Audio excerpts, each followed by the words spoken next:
Hello everyone, Shadefire here, and we're actually returning to a game that I've previously taken a look at before.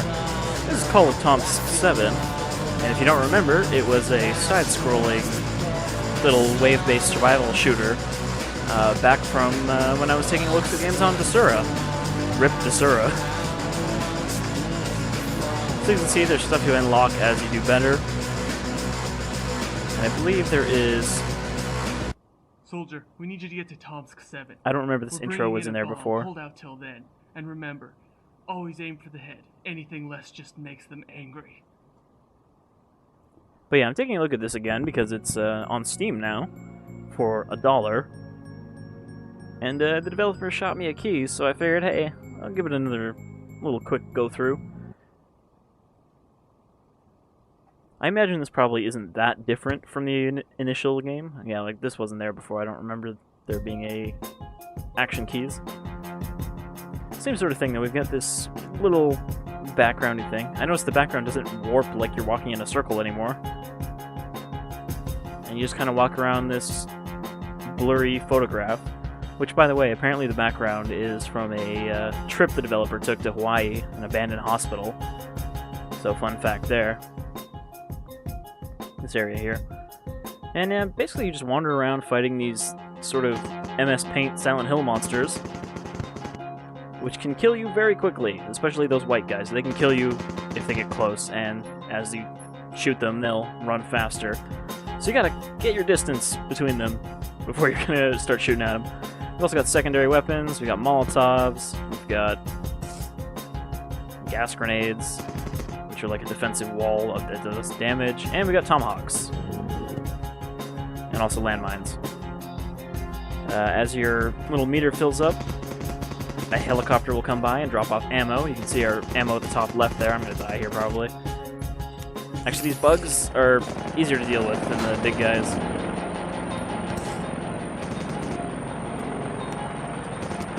There's our ammo drop. Of course, we have a lot of ammo, so I don't know if that's really that necessary.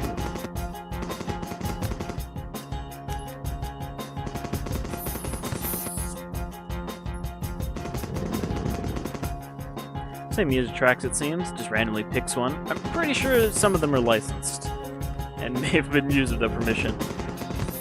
But yeah, it's a fairly simple game. It's it's the developer's first game. I think he's actually made more stuff since. Just going by his posts. But it's not the worst thing for a first effort. You know, it looks kind of awful, but if you're not an artist, usually you have an artist who does the art while you do the programming. I mean, hell, look at, Yahtzee,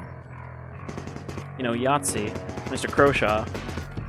He makes games on the side and even started selling the Eldritch Horror, I believe it's called. What is it?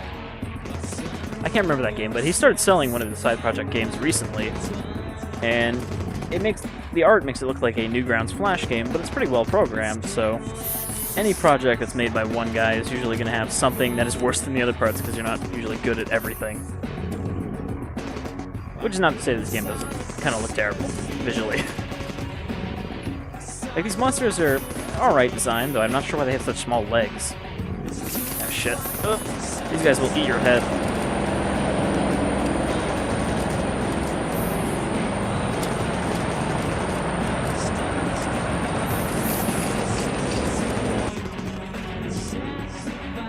I'm pretty sure the gas grenades are most effective against these bugs. Well, like, that's the other problem. As far as I can tell, there are only 3 enemies in this game. The bugs, the hive guys that drop the bugs, and the tall white guys. I'm not sure why they have ties now. They didn't before. Jesus, that's a lot of bugs.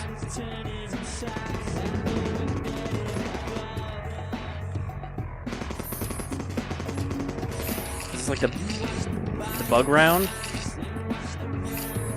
I'm dead. They ate my head too many times, and now the bugs have all escaped Tomsk-7 to go eat other people's heads. And it looks like we unlocked some weapons from that. And a new hat. You can see the hats just give you different amounts of sub-weapons.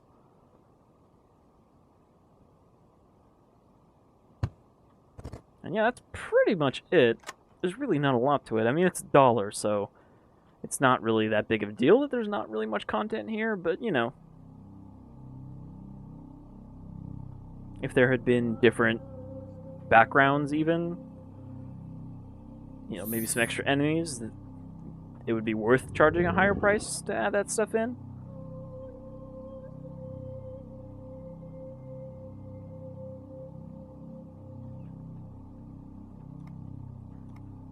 Don't mind if I do. So this MP5 just kind of seems to shoot faster.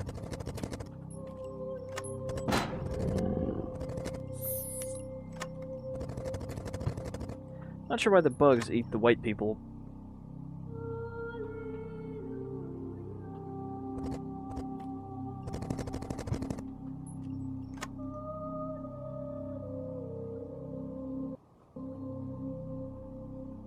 This does look like a pretty neat abandoned place, though, as somebody who's into urbex.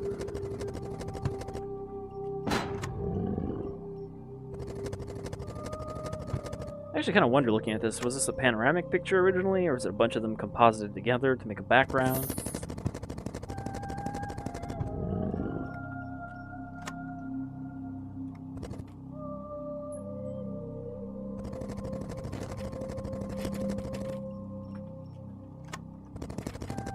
These bug guys really suck. Like you saw in that last round, there's just so many of them sometimes that it's like, well, my life is over. And I guess that's when you'd throw out the gas grenade to get rid of them.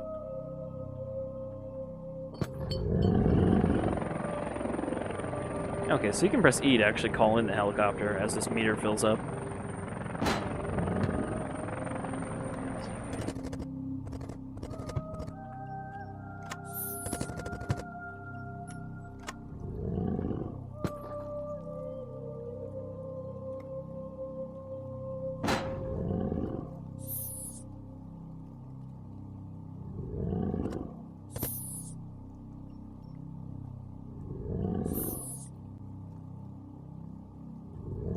This is definitely bigger than the original map.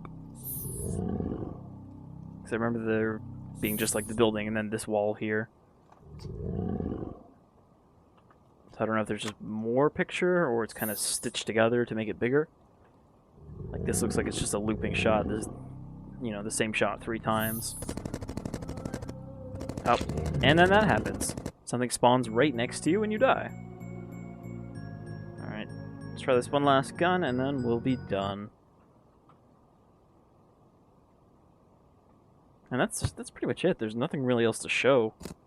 Let's just go through this until you die, I guess. I don't know if you can actually finish a level. That intro did say that they're bringing in a bomb, but I don't know if that actually happens or not.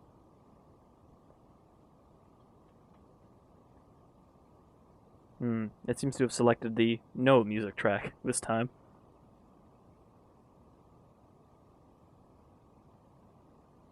There seems to be a weird thing with the spawning where sometimes the map will just be empty like this.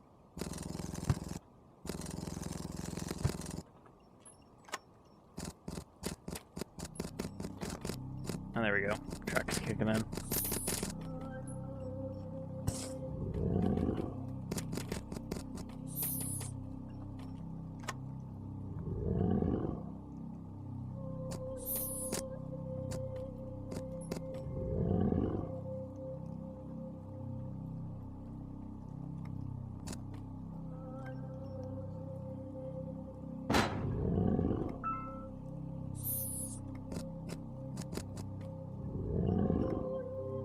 Leave a minefield here.